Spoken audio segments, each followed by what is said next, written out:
अस्सलाम वालेकुम। आप सारी दुनिया घूम लें, आपको कहीं कामयाबी नहीं मिलेगी।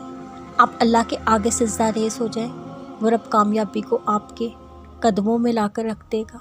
मैं हैरान हूँ, दुनिया का हर इंसान चाहता है वो कामयाब हो जाए, लेकिन जब दिन में 5 बार बुलाया जाता है आओ कामयाबी की तरफ, तो हम क्यों नहीं चाहते?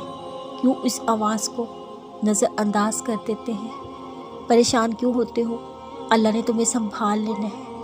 कैसे गिर सकते हो तुम जब अल्लाह को तुमने पुकार लेना है? तुम्हारा मांगना यूं ही तो नहीं, अल्लाह के हुक्म से तौफीक दुआ को पा लेना है। कुछ भी नहीं ऐसा जो उसके लिए नामुमकिन हो, बस यकीन की डोर थाम कर अल्लाह से मांग लेना है। उसके दर पर बैठकर सारे मसले सुना दिए तुमने, अब उन सारे मसलों को अल्लाह ने सुलझा लेना है। जिन सवालों में तुम कब से उलझे हुए हो, उनका जवाब तुम तक अल्लाह ने पहुंचा देना है। कल की फ़िक्र में घायल क्यों करते हो खुद को? अल्लाह ने सारे मामलात को संवार देना है। अल्लाह को सुनाकर तुम सारी दास्तान कभी ना होगे ज़रा भी परेशान। पहचानता है, वो सब जानता है, मगर वो चाहता है तुमको सुनना।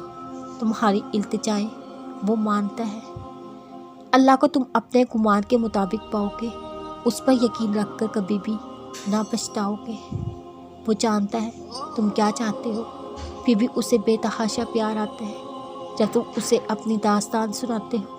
तुम्हारी अर्श तक जाती आवाज़ उसे बेहद पसंद है। बहुत गौर से सुनता है वो जब तुम उसे पुकारते हो। अल्लाह तुम्हारी इल्तिजाएं कभी खाली नहीं लौटा। वो उठे हुए इन हाथों का मान रखता है। दुआ मांगने की तौफीक तब देता है जब वो नवाजने की ठान रखता है। मुश्किलात के आने पर अपना दिल छोटा मत करो, अल्लाह बहुत बड़ा है, तुम बस हौसला रखो।